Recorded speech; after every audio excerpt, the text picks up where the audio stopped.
नमस्कार दोस्तों, स्वागत है आपका सरकारी एग्जाम प्रेप में। जरा एक पल के लिए सोचिए, अगर हमारे शरीर से एक एक सेल निकाल दिया जाए तो क्या बचेगा?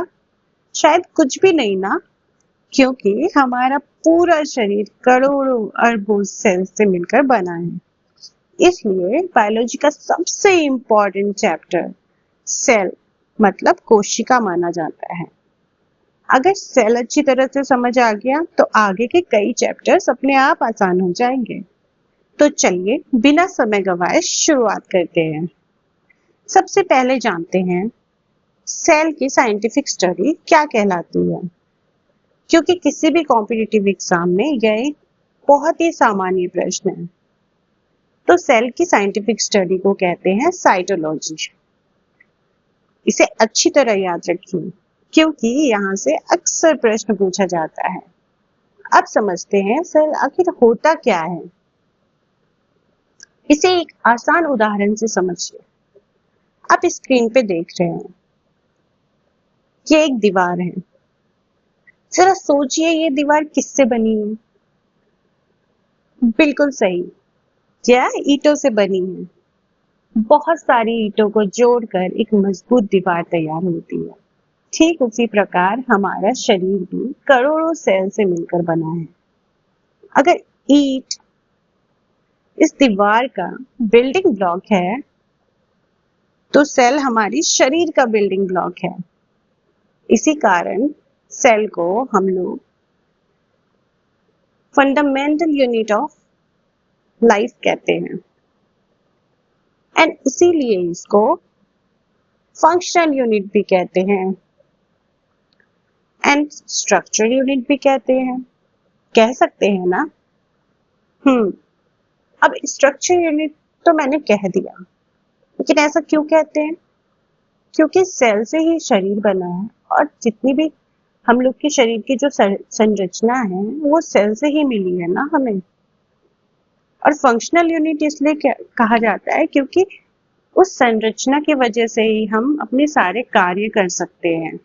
जितने भी फंक्शन है वो कर सकते हैं, या हमारे ऑर्गन्स हैं जो बने हैं सेल से, वो जो फंक्शन कर रहे हैं वो इसी वजह से कर रहे हैं। एंड फंडामेंटल यूनिट तो आप समझ ही गए, मूल इकाई। मतलब इसी से तो बना है हमारा। मतलब अगर शरीर का जो पार्ट पार्ट निकाल दे हम लोग तो क्या बचेगा? लास्ट में सेल बचेगा। तो उम्मीद है कि अब तो आपको सेल अच्छे से समझ में आ गया होगा कि आखिर सेल है क्या। अब हम लोग ये समझते हैं आखिर सबसे पहले सेल के बारे में बोला किसने होगा। ऐसा तो नहीं है कि अपने आप पता चल जाएगा। किसी ने तो डिस्कवरी की होगी, किसी ने तो उसे नाम दिया होगा। तो चलिए अब आगे वो समझते हैं। सेल जो है एक लैटिन वर्ड है, तो लैटिन वर्ड है तो इसका कुछ मीनिंग भी होगा। तो इसका मतलब है लिटिल रूम, मतलब छोटा कमरा।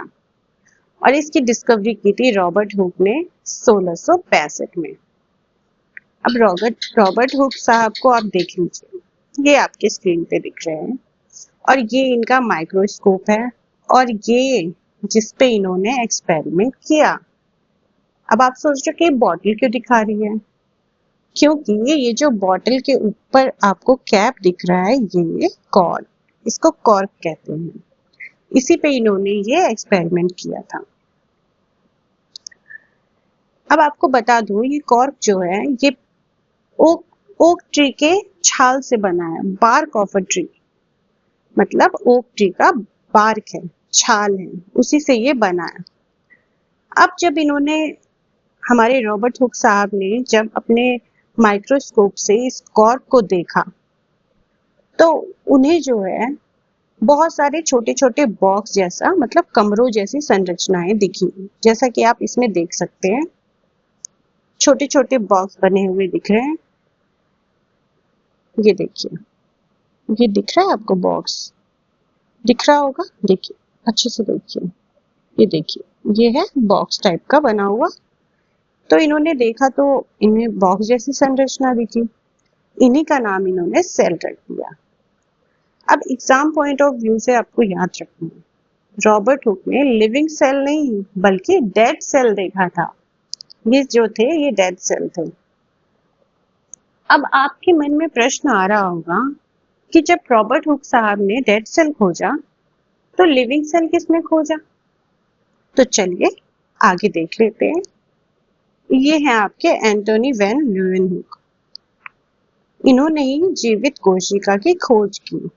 कब की? तो 1674 में, 1674 में। कहाँ पे? तो पॉन्ड वाटर में। और इनका जो माइक्रोस्कोप था वो था कंपाउंड माइक्रोस्कोप।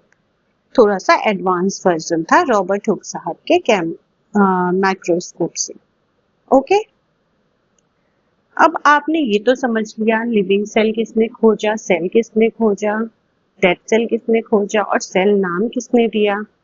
अब आगे आप सोच रहे होंगे सेल आखिर दिखता कैसा होगा, उसका शेप, साइज, ये भी तो समझना है आपको। तो चलिए वो समझते हैं। सबसे पहली बात, हर सेल का शेप एंड साइज उसके फंक्शन के अनुसार अलग अलग हो सकता है, मतलब उसके कार्य के अनुसार अलग अलग हो सकता है। इसे एक आसान उदाहरण से समझिए। हमारे शरीर में किडनी भी है, ब्रेन भी है, लीवर भी है, नर्व्स भी है। क्या इन सभी अंगों में एक जैसा काम होता है? बिल्कुल नहीं। जब काम अलग अलग है तो सेल्स भी अलग अलग होंगे। इसलिए अलग अलग अंगों के सेल्स का शेप एंड साइज भी अलग होता है या हो सकता है। इतना ही नहीं, अलग अलग ऑर्गेनिज्म में, मतलब जीवों में, सेल का आकार और आकृति अलग अलग हो सकता है। मतलब जरूरी नहीं है कि इंसान के जैसे सेल्स हो वैसे ही डॉग के भी हो। नहीं, उसके सेल अलग हो सकते हैं लेकिन वो भी सेल कहलाएंगे। अब एग्जाम पॉइंट ऑफ व्यू से आपको क्या याद रखना है? ये याद रखना है कि शेप और साइज जो है सेल का वो उसके फंक्शन से रिलेटेड है। मतलब जैसा फंक्शन होगा उसी टाइप का उसका सेल का शेप एंड साइज होगा। ओके, नाउ हम लोग को देखना है ह्यूमन बॉडी में स्मॉलेस्ट सेल कौन सा है, लार्जेस्ट कौन सा है, लॉन्गेस्ट कौन सा है। तो स्मॉलेस्ट ह्यूमन सेल जो है वो स्पर्म होता है और लार्जेस्ट ह्यूमन सेल ओवम मतलब अंडाणु, स्पर्म मतलब शुक्राणु एंड लॉन्गेस्ट ह्यूमन सेल होता है न्यूरॉन्स। नेक्स्ट हम लोग को ओवरऑल देखना है। तो ओवरऑल में आपको देखना है तो ओवरऑल में आपका सबसे स्मॉलेस्ट जो रहता है वो माइकोप्लाज्मा का सेल रहता है, मतलब माइकोप्लाज्मा रहता है जो कि एक बैक्टीरिया है। इसका साइज होता है 0.1 टू 0.5 माइक्रोमीटर।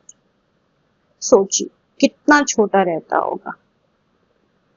ये एक अत्यंत सूक्ष्म जीवाणु है। आप स्क्रीन पर इसकी तस्वीर देख सकते हैं। इसका आकार इतना छोटा है कि इसे देखने के लिए शक्तिशाली माइक्रोस्कोप की आवश्यकता होती है। And now overall largest cell जो है पूरे जीव जगत की सबसे बड़ी एकल कोशिका शुतुरमुर्ग का अंडा होता है। इसे लार्जेस्ट सेल सिंगल सेल भी कहा जाता है और इसका साइज भी आप देख सकते हैं स्क्रीन पे 170 mm into 130 mm। And longest cell आपका जो है वो क्या है? तो nerve cell in the neck of giraffe. ये जिराफ के जो नेक पे रहता है नर्व, वही होता है लॉन्गेस्ट। तो ये अप टू 3 मीटर लॉन्ग हो सकता है। अप टू 3 मीटर लॉन्ग इसलिए बोल रही हूँ क्योंकि जिराफ का भी साइज डिफरेंट डिफरेंट होता है। जरूरी नहीं है कि एक ही साइज के सारे जिराफ हो, तो उनके नेक का साइज भी डिफरेंट होता है। अब कुछ पीवाईक्यू देख लेते हैं हम लोग। देखिए आप भी ट्राई करिए कि आपको इसका आंसर पता है कि नहीं। तो फर्स्ट क्वेश्चन है the scientific study of a cell is called. सोचिए। बिल्कुल सही, साइटोलॉजी। सबसे स्टार्टिंग में हमने पढ़ा है ये। सेकंड क्वेश्चन है, who among the following first discovered cell? तो ये भी हमने पढ़ा है अभी, रॉबर्ट हुक। थर्ड क्वेश्चन है आपका, the basic structure and functional unit of a living organism is? क्या है, बोलिए। हाँ सही, बिल्कुल सही, सेल। सेल है हमारा basic structure and functional unit. Next fourth question है हमारा, which one of the following statement regarding cell is not correct? इसमें से कौन सा करेक्ट नहीं है वो बताना है आपको। तो फर्स्ट है आपका, shape and size of the cells are related to specific function. मतलब शेप और साइज जो है सेल का, वो उसके फंक्शन के अकॉर्डिंग होता है। तो ये आपका एकदम सही है। सम सेल्स हैव चेंजिंग शेप, ये भी सही है। सेल अपने फंक्शन के अकॉर्डिंग चेंज करते हैं अपने shape. Each cell has its own capacity to perform, yes, ये भी बिल्कुल सही है। हर सेल का अपना कैपेसिटी रहता है। Some type of cells are present in all body tissue. No, same type का सेल पूरे बॉडी टिश्यू में नहीं होता है। तो मतलब ये आपका रॉन्ग है। मैंने अभी कहा था कि बॉडी में हर ऑर्गन में अलग अलग सेल हैं, तो सेम टाइप का कैसे हो सकता है। अब हमारा अगला टॉपिक है सेल थ्योरी। तो हम देखेंगे सेल थ्योरी किसने दिया है। तो चलिए अब सेल थ्योरी को समझते हैं। उससे पहले ये जान लेते हैं कि आखिर सेल थ्योरी दी किसने दी।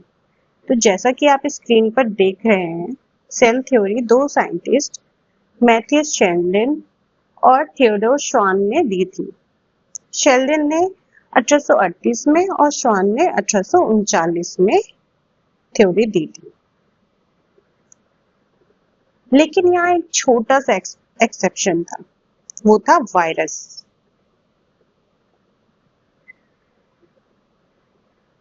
इनके थ्योरी में, जो इनका थ्योरी था वो सब पे लागू होता था। मतलब प्लांट और एनिमल पे लागू होता था कि प्लांट और एनिमल सभी जीव जंतु जो हैं सेल से मिलके बने हैं। ये वाला थ्योरी इनका हर चीज पे लागू होता था।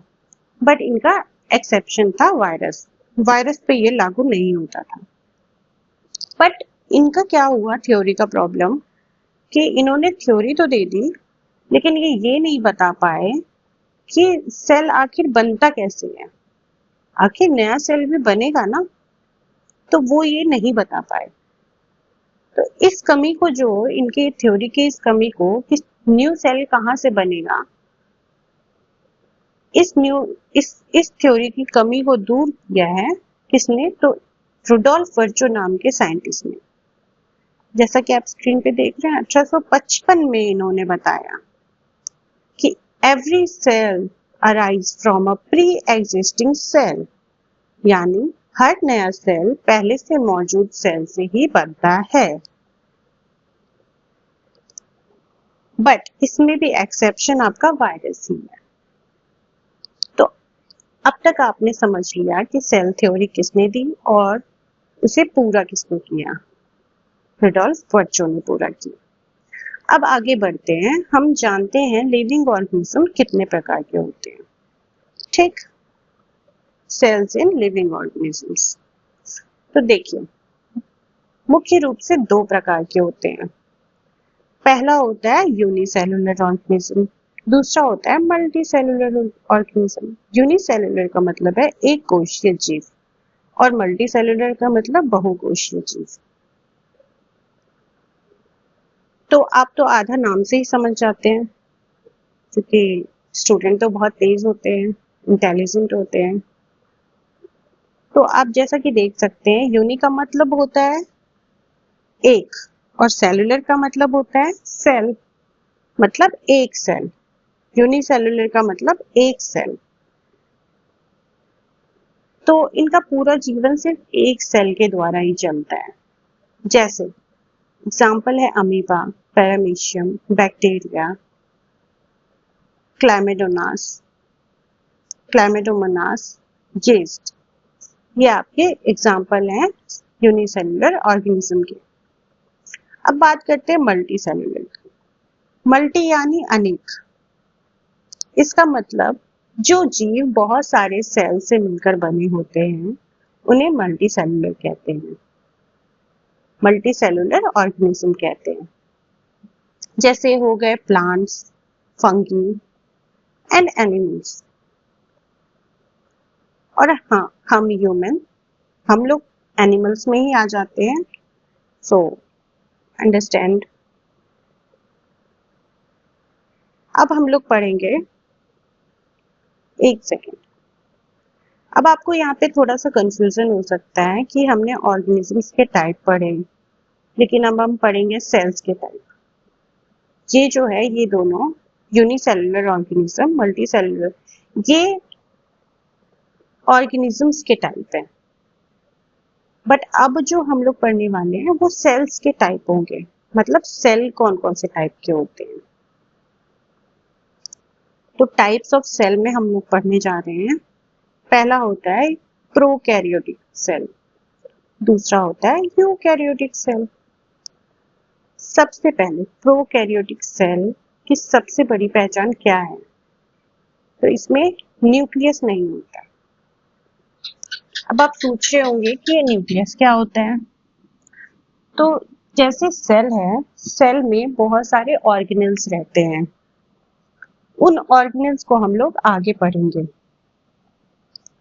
तो पहले हम लोग ये जान लेते हैं इन दोनों में डिफरेंस क्या है, फिर आगे जाके जब ऑर्गेनेल समझेंगे तो आपको ये खुद ही समझ आ जाएगा। तो ठीक है, प्रोकैरियोटिक सेल में जो है न्यूक्लियस नहीं होता है, पहली बात। और इनका साइज जो है 1 to 10 माइक्रोमीटर होता है। वेल डिफाइंड नहीं होता है क्योंकि न्यूक्लियस ही नहीं है इसमें। और ये मोस्टली प्रेजेंट रहता है बैक्टीरिया में, like E coli, clostridium, cyanobacteria. यहाँ एक एग्जाम पॉइंट ऑफ व्यू से आपको एक क्वेश्चन याद रखना है कि साइनोबैक्टीरिया को ही ब्लू ग्रीन एल्गी भी कहा जाता है। एग्जाम में दोनों में से कोई भी नाम दिया जा सकता है, इसलिए दोनों याद रखिए। अब अगर इसकी पार्ट्स की बात करें तो इसमें क्या क्या होते हैं। तो इसमें cell wall, cell membrane, ribosome, chromosome, cytoplasm पाए जाते हैं, लेकिन न्यूक्लियस नहीं होता। मतलब ट्रू न्यूक्लियस नहीं होता। एक और महत्वपूर्ण पॉइंट है, प्रोकैरियोटिक सेल में जो राइबोसोम रहता है वो 70S रहता है। 70S का टाइप का राइबोसोम रहता है। और इसका आपको ये भी याद करना है 30S + 50S इसका कंपोजिशन है। और सेल साइकिल बहुत शॉर्ट होता है इसका, वेरी करता है, ऐसे 20 to 60 मिनट्स याद रख सकते हैं आप, लेकिन ये वेरी करता है। अब बात करते हैं यूकैरियोटिक का। तो यूकैरियोटिक सेल जो रहता है वो साइज में लार्जर रहता है। वेल डिफाइंड ट्रू न्यूक्लियस होता है उसमें, वेल डिफाइंड। और इसका साइज होता है 5 से 100 माइक्रोमीटर। और ये सेल मुख्यतः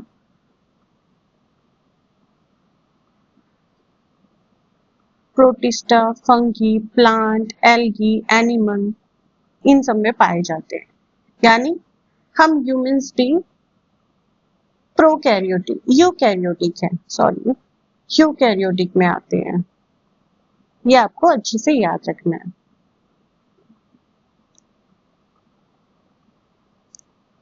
नेक्स्ट है, इसमें कौन कौन से ऑर्गेनल्स पाए जाते हैं। तो इसमें सभी ऑर्गेनल्स पाए जाते हैं, लगभग नहीं, इसमें सभी ऑर्गेनल्स पाए जाते हैं। Like cell wall, cell membrane, ribosome, chromosome, cytoplasm, Golgi apparatus, lysosome, centrosome, mitochondria, endoplasmic reticulum, सभी। और राइबोसोम्स जो है इसके 80s टाइप के होते हैं। इसका कंपोजिशन है 40s and plus 60s। Cell cycle is long of about 12 to 24 hours का सेल साइकिल रहता है। तो एक बात हमेशा याद रखिए, सभी बैक्टीरिया प्रोकैरियोटिक होते हैं, जबकि plants, fungi, animals, protista and humans हम यूकैरियोटिक में आते हैं। मतलब आपको बस ये याद रखना है कि प्रोकैरियोटिक में जो है वो सिर्फ बैक्टीरिया आते हैं, बस इतना सा आप दिमाग में रखिए, बाकी यूकैरियोटिक में आते हैं। तो चलिए अब बात करते हैं सेल ऑर्गेनल्स की, यानी कोशिका के अंदर मौजूद अलग अलग भागों के बारे में। हम जानेंगे कि सेल के कौन कौन से पार्ट्स होते हैं, उनका क्या क्या काम होता है। तो सबसे पहले हम बात करेंगे सेल वॉल की, मतलब कोशिका भित्ति की। तो जैसा कि आप इमेज में देख पा रहे हैं, सेल के सबसे बाहरी तरफ जो कठोर पार्ट दिखता है, ये आउटर लाइन जो है, ये सेल वॉल है। अगर आपने कभी अपने घर की दीवार को देखा होगा तो आपको पता होगा कि दीवार घर को एक निश्चित शेप देता है और उसे प्रोटेक्शन भी देता है। ठीक इसी तरह प्लांट सेल के बाहर एक मजबूत लेयर पाई जाती है जिसे हम सेल वॉल कहते हैं। लेकिन एक बात ध्यान रखना, सेल वॉल केवल प्लांट्स में ही नहीं पाई जाती, यह फंगी और बैक्टीरिया में भी पाई जाती है। सेल वॉल का मुख्य काम होता है सेल को एक निश्चित आकार देना, सेल को सपोर्ट और प्रोटेक्शन प्रदान करना, बाहरी वातावरण से होने वाले नुकसान से सेल की रक्षा करना। अब एक और इम्पोर्टेंट बात याद रखिए कि एनिमल सेल्स में सेल वॉल नहीं पाई जाती।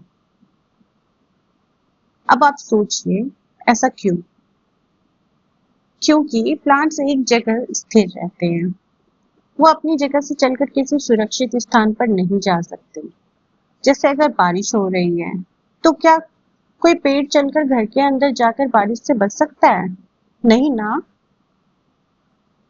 लेकिन अगर हम इंसानों की बात करें तो बारिश होने पर हम छाता ले सकते हैं या किसी घर के अंदर जाकर खुद को सुरक्षित कर सकते हैं, राइट? इसी कारण प्लांट को एक्स्ट्रा सपोर्ट और प्रोटेक्शन की जरूरत होती है, जिसके लिए उनके पास सेल वॉल पाई जाती है। सेल वॉल प्लांट सेल को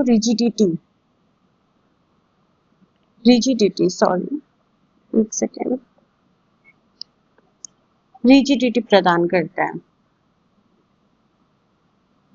अब बात करते हैं सेल वॉल किससे बनी होती है, क्योंकि ये क्वेश्चन बहुत इम्पोर्टेंट है कि किस प्लांट, जैसे प्लांट की सेल वॉल क्या चीज की बनी होती है, फंगी की क्या चीज से बनी होती है। जैसा कि आप देख रहे हैं, प्लांट का जो सेल वॉल है वो सेल्यूलोज से बना होता है, फंगी का काइटिन से बना होता है, बैक्टीरिया का पेप्टिडोग्लाइकेन से बना होता है। ये बहुत बहुत इम्पोर्टेंट क्वेश्चन है, तो इसको आपको याद रखना है।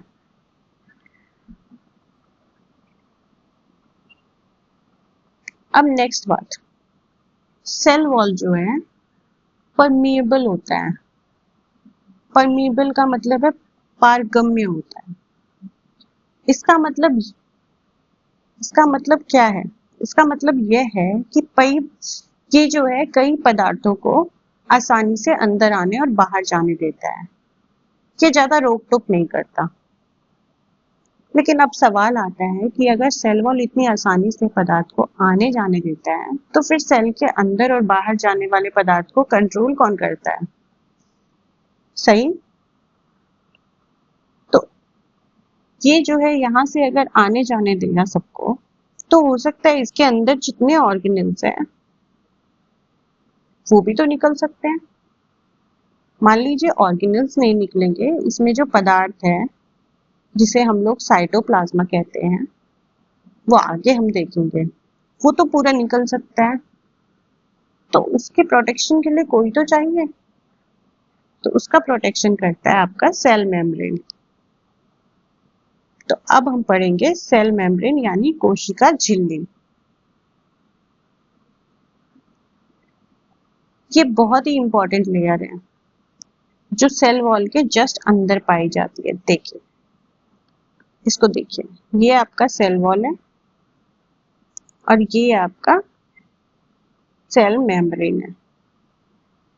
दिख रहा है?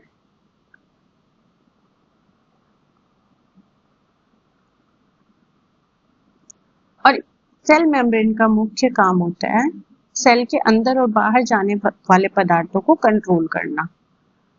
मतलब ये सेमी परमेबल होता है। ये आपका सेमी परमेबल होता है।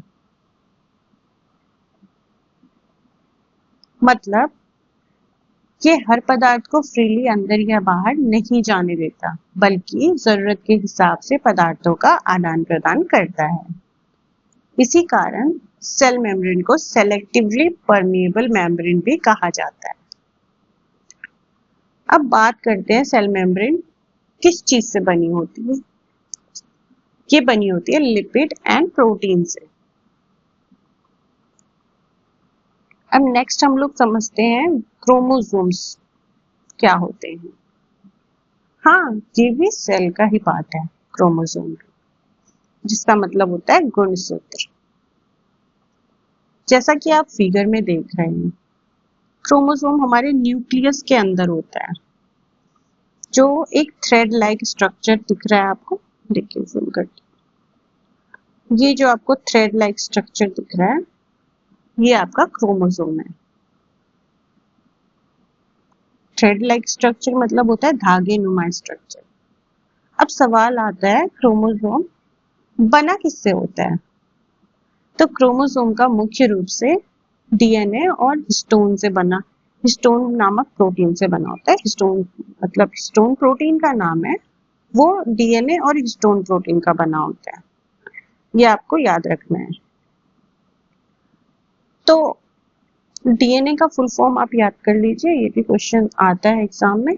डीऑक्सी राइबो न्यूक्लिक एसिड, ये इसका फुल फॉर्म होता है। अब क्रोमोसोम तो डीएनए और हिस्टोन प्रोटीन से मिलकर बना होता है। तो डीएनए जो होता है वो क्या होता है, कैसे, मतलब वो क्या चीज का बना होता है? तो पहले तो हम लोग ये समझ लें कि डीएनए के अंदर हमारी जेनेटिक इंफॉर्मेशन स्टोर रहती है। डीएनए के छोटे छोटे फंक्शनल सेगमेंट होते हैं जिसको जीन कहते हैं हम लोग। अब आपने देखा होगा कि कई बार बच्चे अपने माता पिता जैसे दिखते हैं। किसी की शक्ल मम्मी से मिलती है तो किसी की पापा से। ऐसा क्यों होता है? ऐसा हमारी जीन्स के वजह से होता है, वही जो अभी मैंने बताया डीएनए के अंदर होती है। डीएनए के अंदर नहीं होती है, मतलब डीएनए जीन से ही बने होते हैं, जीन के ही सेगमेंट से डीएनए बने होते हैं। तो याद रखिए, जीन डीएनए का ही एक छोटी फंक्शनल पार्ट होती है। और डीएनए का फुल फॉर्म क्या होता है? Deoxy ribo nucleic acid. ये भी बहुत इंपॉर्टेंट है। अब हम समझते हैं कि ह्यूमन बॉडी में क्रोमोसोम्स कितने होते हैं। तो क्रोमोसोम्स जो है ह्यूमन बॉडी में टोटल 46 होते हैं। अगर पेयर में बात करें तो 23 पेयर होते हैं। ये देखिए 23 पेयर और टोटल 46 होते हैं। बट आपको याद रखना है कि जो एग होता है उसमें 23 ओनली 23 क्रोमोसोम्स होते हैं और स्पर्म में भी 23 क्रोमोसोम्स ही होते हैं। और नेक्स्ट हम लोग ये जान लेते हैं, जो 23 पेयर होते हैं इसमें से फर्स्ट पेयर से लेके 22nd पेयर तक जो क्रोमोसोम्स होते हैं उसको ऑटोसम कहा जाता है, ऑटोसम। और 23rd पेयर जो होता है, जो सेक्स डिटरमाइन करता है, आप लोगों को पता होगा, अगर नहीं पता है तो बता देती हूँ। ये जो 23rd पेयर आपका क्रोमोसोम का है, इसी से हम लोग का सेक्स का निर्धारण होता है, लिंग निर्धारण होता है कि बच्चा आखिर फीमेल होगा या मेल होगा। अगर एक्स एक्स क्रोमोसोम आता है तो फीमेल होता है, एक्स वाई क्रोमोसोम आता है तो मेल होता है। तो ये जो 23rd पेयर होता है इसको एलोसोम्स कहा जाता है। ये भी आपको याद रखना है।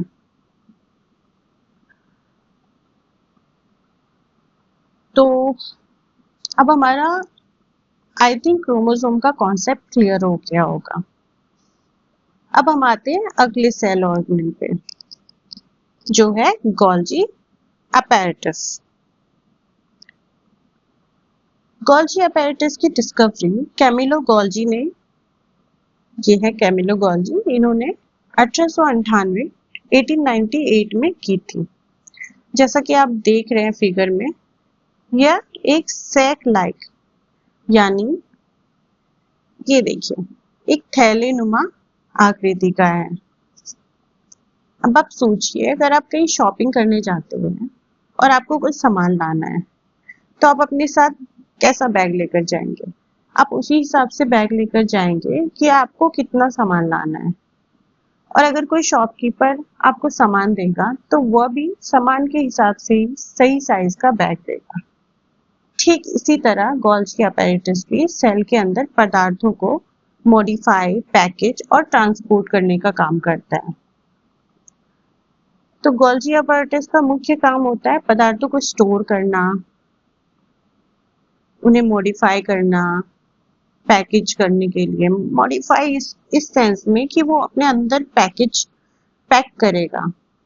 मान लीजिए इस सेल से दूसरे सेल में, ये सेल है, ये सेल है, इस सेल से दूसरे सेल में कुछ पहुंचाना है, कोई प्रोटीन या कुछ भी पहुंचाना है, तो ये जो गोल्जी अपैरेटस है ये अपने आप को उसी साइज में पैक करेगा जिस साइज का इसका मटेरियल होगा, उसके बाद यही पास करेगा इसको।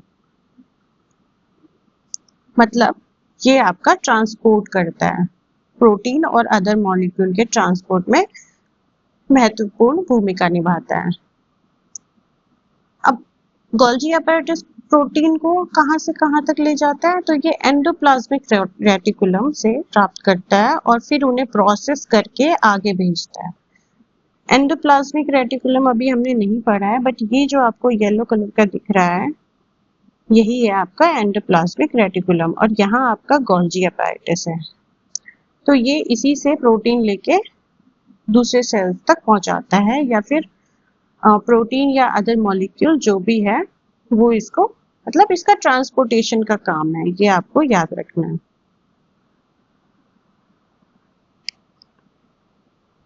तो हमने सारे पॉइंट्स देख लिए गोल्जी अपैरेटस के बारे में। इसके अलावा एक और महत्वपूर्ण बात है, गोल्जी अपैरेटस लाइसोसोम के फॉर्मेशन में भी मदद करता है। अब आप सोच रहे होंगे लाइसोसोम क्या है? तो लाइसोसोम भी आपका सेल का ही एक पार्ट है जिसको हम आगे पढ़ेंगे। अभी बस आपको ये याद रखना है कि लाइसोसोम भी जो है गोल्जी अपैरेटस से ही बनता है। ये जो है गोल्जी अपैरेटस, ये टुकड़ा में मतलब थोड़ा थोड़ा टूट टूट के जो बनता है, गिरता है, उसी से लाइसोसोम बनता है। ये आपको याद रखना है। अब हम समझते हैं अगले ऑर्गेनल को, जिसका नाम है साइटोप्लाज्म, मतलब कोशिका द्रव। अब आप देखिए, ये आपका सेल है।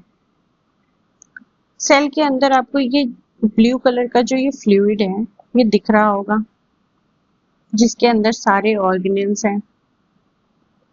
यानी साइटोप्लाज्म एक ऐसा मीडियम है जिसमें सेल के अलग अलग ऑर्गेनल्स स्थित रहते हैं और अपनी अपनी एक्टिविटीज करते हैं। मतलब ये एक फ्लूइड है साइटोप्लाज्म, जिसके अंदर सारे ऑर्गेनल्स जो हैं ये काम करते हैं अपना व्यवस्थित होकर।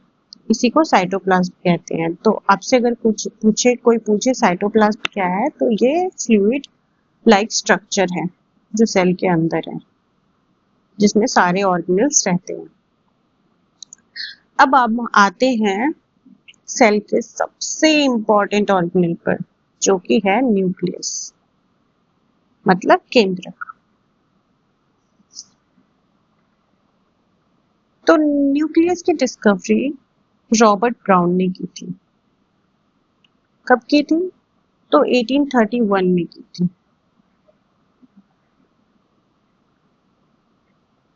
न्यूक्लियस को सेल का कंट्रोल सेंटर भी कहते हैं। आपको दिखा देती हूँ न्यूक्लियस। ये देखिए, ये आपका न्यूक्लियस है, दिख रहा है? ओके, ये आपका न्यूक्लियस है। तो न्यूक्लियस को सेल का कंट्रोल सेंटर भी कहा जाता है क्योंकि ये सेल की सभी एक्टिविटीज को कंट्रोल करता है। इसी कारण इसे कई बार ब्रेन ऑफ द सेल भी कहा जाता है। तो आपको ये भी याद रखना है, इसे ब्रेन ऑफ द सेल भी कहा जाता है। अब बात करते हैं न्यूक्लियस की स्ट्रक्चर की। न्यूक्लियस के चारों तरफ देखिए, न्यूक्लियस के चारों तरफ एक मेम्ब्रेन है। ये दिख रहा है आपको मेम्ब्रेन? एक सेकेंड,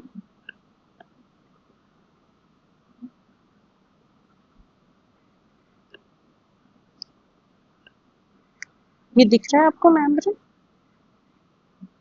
न्यूक्लियस के चारों तरफ एक मेम्ब्रेन है जिसे न्यूक्लियर मेम्ब्रेन कहते हैं। देखिए यहाँ लिखा हुआ है, इसे न्यूक्लियर मेम्ब्रेन कहते हैं।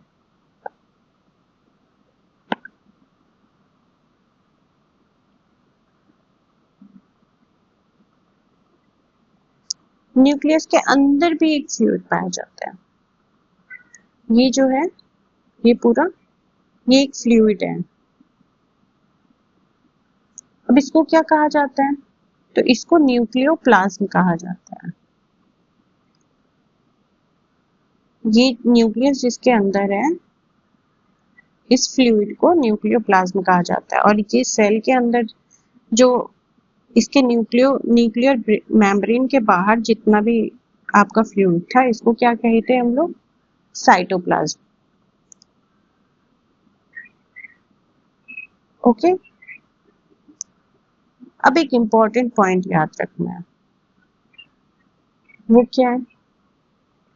आपने सेल के अंदर भी आपने फ्लूइड देखा जिसे साइटोप्लाज्म कह रहे थे हम लोग, और आपने अभी न्यूक्लियस के अंदर भी फ्लूइड देखा जिसे न्यूक्लियोप्लाज्म कह रहे थे। तो ये आप कभी लिख लीजिए, पता नहीं मैंने नोट्स में नहीं लिखा मे बी, चलिए मैं आपको लिख के दे देती हूँ।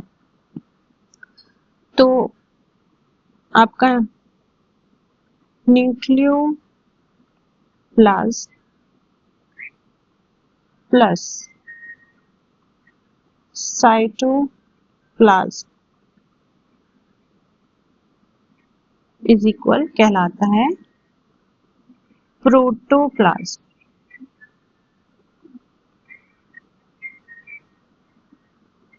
तो ये आपको आई थिंक अब समझ आ गया होगा प्रोटोप्लाज्म क्या होता है।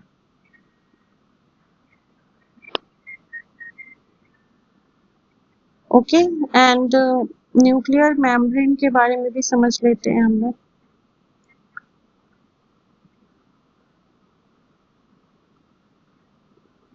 ये एक डबल लेयर स्ट्रक्चर है जो प्रोटीन और फैट से बना हुआ है।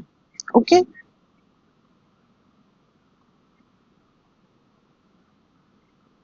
नेक्स्ट हम लोग देख रहे हैं, नेक्स्ट ऑर्गेनेल है हमारा एंडोप्लाज्मिक रेटिकुलम, जिसे हिंदी में कहते हैं अंतःद्रव्य जालिका।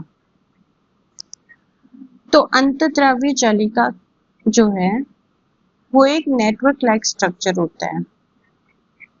ये देखिए, नेटवर्क लाइक स्ट्रक्चर होता है जो सेल के अंदर फैला हुआ रहता है। इसकी संरचना फ्लैटेंड सैक और ट्यूबुलर स्ट्रक्चर होती है, जैसा कि आप फिगर में देख रहे हैं। मतलब आप इसको देख रहे हैं, ये किस टाइप का है, इसका साइज सैक लाइक है ना? यही हमारा एंडोप्लाज्मिक रेटिकुलम है।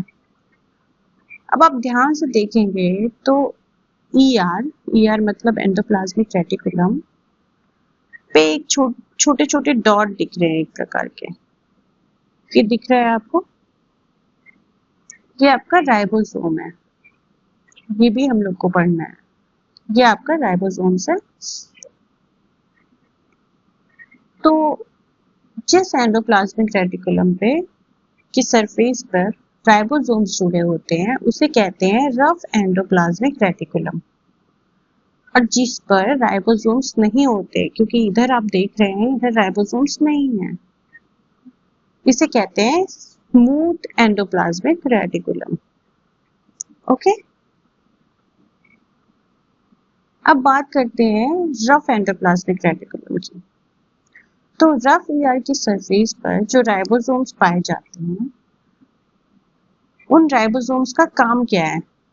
तो उनका काम है प्रोटीन का सिंथेसिस करना, मतलब प्रोटीन संश्लेषण करना। इसलिए रफ ईआर मुख्य रूप से प्रोटीन बनाने और इसको ट्रांसपोर्ट करने में सहायता करता है। अब बात करते हैं स्मूथ एंडोप्लाज्मिक रेटिकुलम क्या करता है। स्मूथ एंडोप्लाज्मिक रेटिकुलम ये वसा का निर्माण करता है और सेल में मौजूद हार्मफुल सब्सटेंस या फिर ड्रग, जो मेडिसिन वगैरह हम लोग लेते हैं, उन सबको डिटॉक्सिफाई करता है। तो इसलिए स्मूथ ईआर को डिटॉक्सिफिकेशन में भी महत्वपूर्ण माना जाता है। अब एक बहुत इंपॉर्टेंट पॉइंट याद रखना है, ईआर द्वारा बनाए गए प्रोटीन एंड लिपिड्स जो है उनका उपयोग आपका सेल मेम्ब्रेन, जो हम लोगों ने थोड़ी देर पहले पढ़ा, जो सेल मेम्ब्रेन होता है जो सेमी परमिएबल होता है, अभी हमने पढ़ा था, जो सेल के अंदर मौजूद जो पदार्थ होते हैं उनमें से किसको बाहर जाना है किसको अंदर आना है उसका ध्यान रखता है। वैसे एक बार हम लोग लास्ट में फिर से वापस से सारे सेल के जो ऑर्गेनेल्स हैं उनको रिवाइज कर लेंगे, बट अभी आपको याद रखना है कि ईआर में जो प्रोटीन और लिपिड जो बनता है वो जो है उसी से सेल मेम्ब्रेन का निर्माण होता है, उसी से सेल मेम्ब्रेन बनता है। इसके अलावा ईआर सेल के अलग अलग पार्ट्स के बीच प्रोटीन और लिपिड जैसे पदार्थों में के ट्रांसपोर्ट में मदद करता है। अब हम लोग नेक्स्ट ऑर्गेनेल्स के बारे में बात करते हैं, जो कि है राइबोसोम। ओके, सबसे पहले जानते हैं कि राइबोसोम क्या होता है। जैसा कि आपने एंडोप्लाज्मिक रेटिकुलम में देखा था, रफ एंडोप्लाज्मिक रेटिकुलम की सरफेस पे जो छोटे छोटे डॉट्स दिखाई दे रहे थे वही डॉट्स होते हैं राइबोसोम। और राइबोसोम के बारे में सबसे इम्पोर्टेंट बात यह है कि इसका मुख्य काम होता है प्रोटीन सिंथेसाइज, यानी प्रोटीन का निर्माण करना। इसी वजह से राइबोसोम को protein factory of the cell कहते हैं। तो ये आपको बहुत अच्छे से याद रखना है कि ये इसको प्रोटीन फैक्ट्री ऑफ सेल कहते हैं। और ये मुख्य रूप से आरएनए और प्रोटीन से मिलकर बना होता है, ये भी आपको याद रखना है। और आरएनए का फुल फॉर्म क्या होता है आपका? Ribo nucleic acid. ठीक, अब बात करते हैं राइबोसोम के प्रकार की।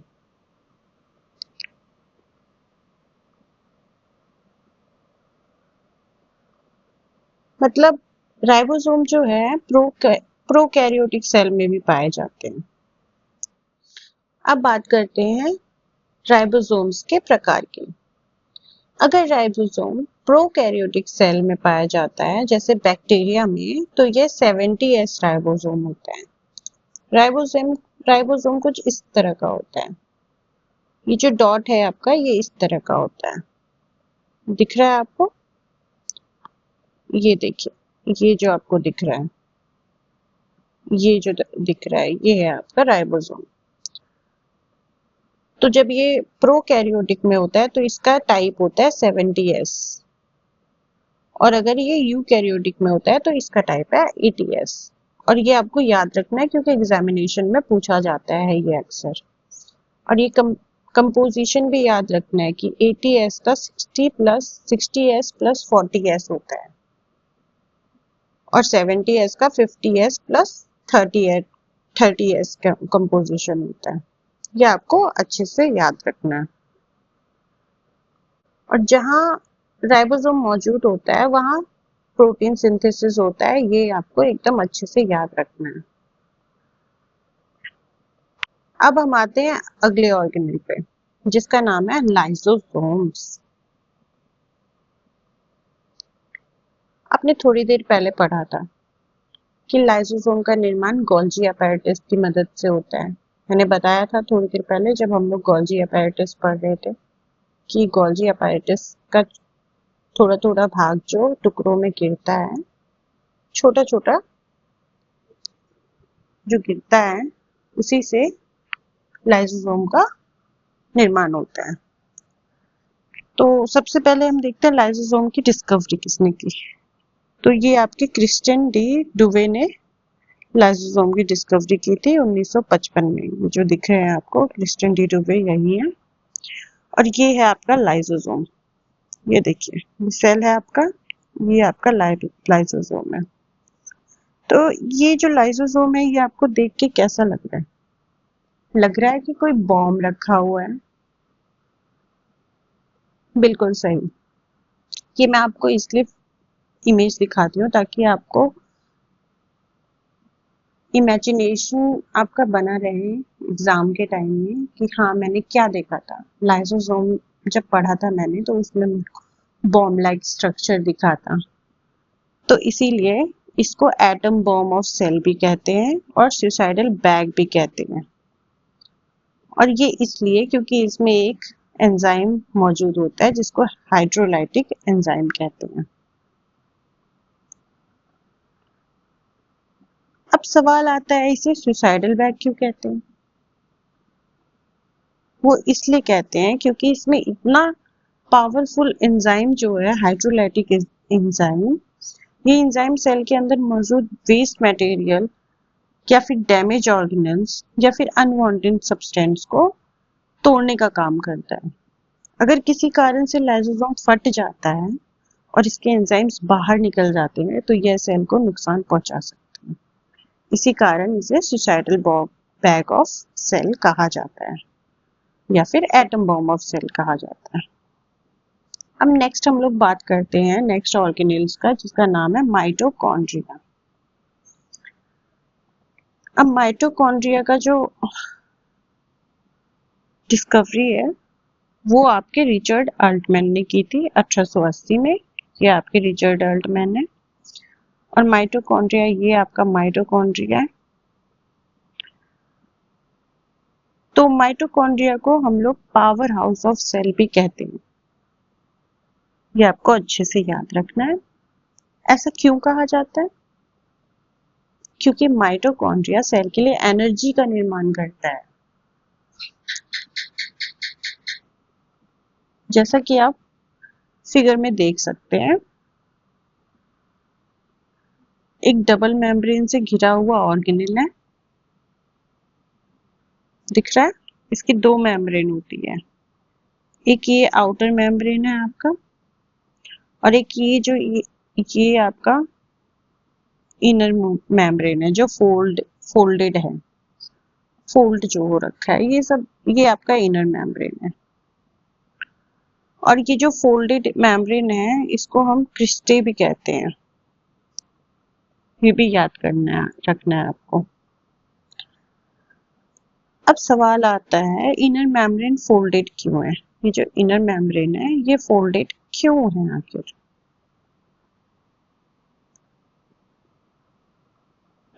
तो इसका कारण ये है, सरफेस एरिया को बढ़ाना है। सरफेस एरिया बढ़ेगा तो एनर्जी प्रोडक्शन की प्रोसेस ज्यादा एफिशिएंटली हो पाएगी ना। ज्यादा सरफेस रहेगा तो वहां ज्यादा एनर्जी प्रोड्यूस हो पाएगी, इसीलिए। अब माइटोकॉन्ड्रिया के अंदर एक फ्लूइड फिल होता है जिसे क्या कहते हैं? मैट्रिक्स कहते हैं। ये भी आपको याद रखना है। अब देखिए मैट्रिक्स हम लोग देख लेते हैं पहले। ये देखिए, ये इमेज देखिए, ये जो है इसी को मैट्रिक्स कहते हैं। ओके, ये जो फ्लूइड इसके अंदर फिल है, ये आपका फोल्डेड एरिया है, इसके अंदर एक फ्लूइड रहता है, इसी को हम लोग मैट्रिक्स कहते हैं। अब माइटोकॉन्ड्रिया की सबसे इंपॉर्टेंट बात याद रखना कि माइटोकॉन्ड्रिया के पास अपना खुद का डीएनए और राइबोसोम पाया जाता है। मतलब इसमें खुद का एक डीएनए होता है। सेल के न्यूक्लियस में तो डीएनए होता ही है, लेकिन इसका अलग से खुद का एक डीएनए होता है, जैसा कि आप देख रहे हैं फिगर में। और इसके पास अपना राइबोसोम भी होता है। मतलब एक राइबोसोम तो आपने एंडोप्लाज्मिक रेटिकुलम पे देखा था, और लेकिन यहाँ माइटोकॉन्ड्रिया का अपना भी राइबोसोम है। इसी कारण माइटोकॉन्ड्रिया को सेमी ऑटोनोमस ऑर्गेनेल कहा जाता है। क्या कहा जाता है? सेमी ऑटोनोमस ऑर्गेनेल, क्योंकि ये कुछ प्रोटीन का निर्माण खुद कर सकता है, क्योंकि इसके पास राइबोसोम है, और राइबोसोम का काम ही होता है प्रोटीन का निर्माण करना। तो ये सब आप वीडियो को पॉज करके पढ़ सकते हैं इफ यू वांट। अब हम लोग आते हैं, अब प्लास्टिड पे आते हैं। तो प्लास्टिड जो है ये सिर्फ प्लांट्स में मिलते हैं, एनिमल्स में नहीं पाए जाते हैं प्लास्टिड। तो प्लास्टिड का मुख्य काम क्या होता है? फूड का स्टोरेज और पिगमेंट को स्टोर करना। तो प्लास्टिड मुख्य रूप से 3 प्रकार के होते हैं: क्लोरोप्लास्ट, क्रोमोप्लास्ट एंड ल्यूकोप्लास्ट। अब सबसे पहले समझते हैं क्रोमोप्लास्ट क्या है। क्रोमोप्लास्ट जो है उसमें कलर पिगमेंट पाए जाते हैं, और यही पिगमेंट्स जो हैं जो क्रोमोप्लास्ट में पाए जाते हैं, यही फ्लावर्स और फ्रूट्स को अलग अलग कलर प्रदान करते हैं। मतलब अलग अलग रंग के जो लाल, पीले, गुलाबी फूल होते हैं या फल होते हैं, उन सबको कलर क्रोमोप्लास्ट के जरिए मिलता है। मतलब क्रोमोप्लास्ट की वजह से मिलता है। जैसे टमाटर में लाइकोपीन पिगमेंट पाया जाता है, उसी की वजह से टमाटर लाल होता है। कैरेट में कैरोटीन पाया जाता है। बीटरूट में बेटानीन पिगमेंट पाया जाता है। अब बात करते हैं ल्यूकोप्लास्ट की। ल्यूकोप्लास्ट कलरलेस प्लास्टिड होता है। इसका मुख्य काम होता है फूड स्टोरेज करना। यह मुख्य रूप से स्टार्च, ऑयल, प्रोटीन इसी का स्टोरेज करता है। अब आते हैं क्लोरोप्लास्ट पे। तो ये भी एक प्रकार का पिगमेंट है। अब इसकी वजह से क्या होता है? तो इसके वजह से फोटोसिंथेसिस का प्रोसेस होता है। इसी कारण क्लोरोप्लास्ट को प्लांट सेल का बहुत इंपॉर्टेंट ऑर्गेनेल माना जाता है। एक इंपॉर्टेंट बात याद रखना है कि प्लास्टिड के पास भी अपना खुद का डीएनए और राइबोसोम पाया जाता है। जैसे आपका माइटोकॉन्ड्रिया था, उसके पास खुद का डीएनए और राइबोसोम था, सेम उसी तरह प्लास्टिड के पास भी अपना खुद का डीएनए और राइबोसोम रहता है। अब हम आते हैं अगले ऑर्गेनेल पे, जिसका नाम है वैक्यूल्स। वैक्यूल्स, ओके, रसधानी हिंदी में बोलते हैं इसको।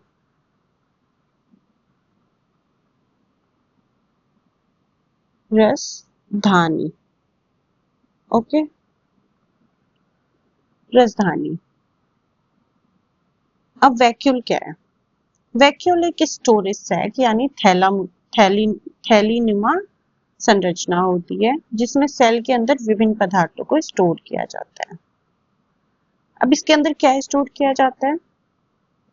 तो इसके अंदर मुख्य रूप से food material, sugar, mineral salt, pigments, amino acid, organic acid, waste material,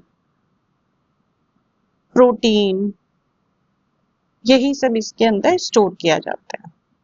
इसका फिगर देख लीजिए। हाँ, आपको ये याद रखना है कि हम लोग में, इंसानों में या एनिमल में वैक्यूल का जो साइज होता है वो छोटा होता है हमारी सेल में, क्योंकि हम लोग को स्टोरेज की कम जरूरत है। लेकिन प्लांट में वैक्यूल का साइज बड़ा होता है, क्योंकि प्लांट को, पेड़ पौधों को ज्यादा चाहिए होता है कुछ भी स्टोरेज। सो उन लोग का स्टोरेज बॉक्स मतलब वैक्यूल्स जो है वो बड़ा होता है।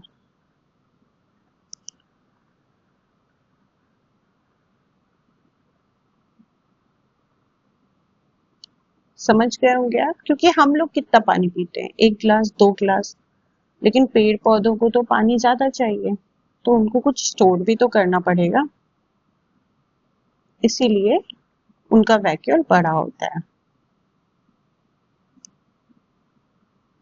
अब नेक्स्ट हम लोग आते हैं, वैसे चैप्टर हमारा कंप्लीट हो चुका है, बट अब लास्ट हम लोग का सेल डिवीजन पढ़ लेते हैं कि आखिर सेल का डिवीजन होता है कितने प्रकार का होता है। होता तो है ही, ये तो आपको पता है, लेकिन ये कितने प्रकार का होता है।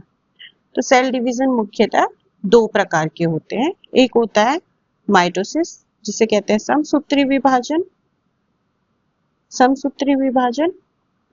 और दूसरा होता है मियोसिस, जिसे कहते हैं अर्धसूत्री विभाजन। तो माइटोसिस की बात करते हैं। सबसे पहले हमारे शरीर की जो सामान्य बॉडी सेल होती है उन्हें सोमैटिक सेल कहते हैं। मतलब हमारी स्किन की सेल्स, आंखों की सेल्स, कान की सेल्स, मसल्स की सेल आदि, ये सब जो हैं ये सोमैटिक सेल्स कहलाती हैं। इन सोमैटिक सेल्स में 46 क्रोमोसोम्स होते हैं, जो कि 23 पेयर्स में पाए जाते हैं। जब इन सेल्स का डिवीजन माइटोसिस के द्वारा होता है, तो नई बनने वाली डॉटर सेल्स जो होती है उनमें भी क्रोमोसोम नंबर समान रहता है, मतलब 46 ही रहता है। क्रोमोसोम 46, जैसे डिवीजन होने के बाद भी वो 46 ही क्रोमोसोम रहेगा उसके अंदर। और माइटोसिस का मुख्य काम क्या होता है? शरीर की ग्रोथ करना, पुरानी या डैमेज सेल की जगह नई सेल बनाना। ओके, तो सोमैटिक सेल्स जो हैं आपके कौन कौन से हैं? सेक्स सेल को छोड़ के, मतलब जर्म सेल को छोड़ के आपके सभी सेल्स सोमैटिक सेल्स में आते हैं। तब बॉडी का जितना भी सेल है वो सब सोमैटिक सेल में आता है, जर्म सेल को छोड़ के, रिप्रोडक्टिव सेल को छोड़ के। अब आते हैं हम लोग मियोसिस पे। तो मियोसिस में क्या होता है? इसमें क्रोमोसोम नंबर आधा होता है, यानी 23 क्रोमोसोम। मतलब डिवीजन होने से पहले 46 क्रोमोसोम रहता है, पर जब डिवीजन हो जाता है तो सिर्फ 23 क्रोमोसोम बचता है। अब सवाल आता है क्रोमोसोम नंबर आधा क्यों होता है? क्योंकि फर्टिलाइजेशन के समय स्पर्म का 23 क्रोमोसोम प्लस एग का 23 क्रोमोसोम मिलके ही जाइगोट बनता है, तो 46 क्रोमोसोम होता है। दोनों के 23 क्रोमोसोम मिलके 46 क्रोमोसोम बनाते हैं। इस तरह बच्चे में क्रोमोसोम का नंबर 46 हो जाता है। अगर स्पर्म और एग में भी 46 क्रोमोसोम होते तो हर जनरेशन में क्रोमोसोम नंबर डबल होता चला जाता है कि नहीं? तो इससे भी आप याद करके रख सकते हैं कि हम लोग को तो डबल क्रोमोसोम चाहिए ही नहीं, हमें तो 46 क्रोमोसोम चाहिए। तो अगर आगे जो बच्चा होने वाला, जो जाइगोट है, जो डॉटर सेल है, उसमें भी 46 ही क्रोमोसोम रहे, उसके लिए हमारा जो जर्म सेल है उसमें से हाफ ही क्रोमोसोम आना चाहिए ना, दोनों क्रोमोसोम से, एग से और स्पर्म से, तभी तो 46 क्रोमोसोम होंगे। तो इसीलिए 23 हमारा एग से आता है क्रोमोसोम, 23 हमारा एग से क्रोमोसोम आता है और 23 स्पर्म से आता है, दोनों मिला के हो जाता है 46 क्रोमोसोम। ओके, और यहीं पे हमारा चैप्टर हो जाता है कंप्लीट। तो इस तरह हमने सेल के बारे में पूरी डिटेल में समझा। हमने जाना कि सेल क्या होता है, cell wall, cell membrane, chromosome, अलग अलग सेल ऑर्गेनेल्स और उनके फंक्शन क्या होते हैं। अब मुझे उम्मीद है कि आपको सेल का पूरा कॉन्सेप्ट अच्छे से समझ आ गया होगा और अब आप किसी और को भी सेल के बारे में आसानी से समझा सकते हैं। अगर फिर भी किसी पॉइंट में कंफ्यूजन रह गया हो तो आप इस वीडियो को एक दो बार दोबारा देख सकते हैं और अपने खुद के नोट्स रेडी कर सकते हैं। दोबारा देखने पर कॉन्सेप्ट ज़्यादा क्लियर हो जाएंगे। तो इसी के साथ हमारा सेल चैप्टर यहीं समाप्त होता है। Thank you for watching.